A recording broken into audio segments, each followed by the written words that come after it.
Belə deyək ki, radio mənim üçün məbəddir. Mən bunu istehsalsız deyirəm. Mən bunu gəlişi gözəl söz kimi demirəm. Yəni doğrudan da radio mənim ürəyimin ən təmiz yeridir. Mən açığın deyimdə şəhərə düşəndə radio televiziya komitəsinin binasının yanından keçirəm və hər dəfə aramsız ürəyim sıxılır, açıq deyim. Mən radioya gedirəm. Ancaq gedəndə mən o hissi keçirtmirəm ki, necə mən onun yanından keçib gedəndə o hissləri keçirdirəm. Bilirsiniz, qayıtmayan şeylər var. Çox böyük xiffətlər var.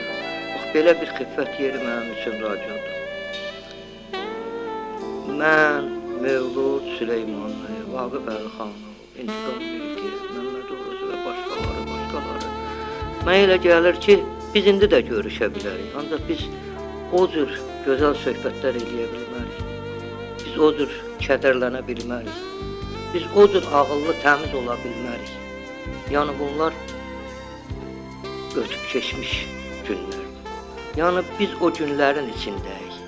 Və mən indi də geçsəm radioya, bu adamlarla da görüşsəm, mən həmən natiq deyiləm, Mövlud həmən Mövluddur, Vaqif Əlixanov həmən Vaqifdir. Radio, bilirsiniz, radioda qəribə ən demokratik yeridir o vaxtlar.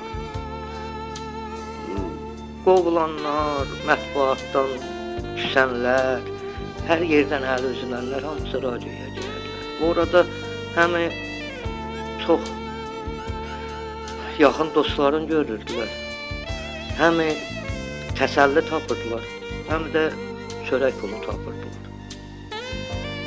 Mənə elə gəlir ki, bəzən mən də, Mövlud da, Vaqif Əlixanov da biz çox adamları xilas eləmişik o vaxtlar, dar ayaqda, yəni hər yerdən əlləri üzüləndə, bədbinliyə qapılanda gəliblər və onlar üçün elə bir qapı açılıb.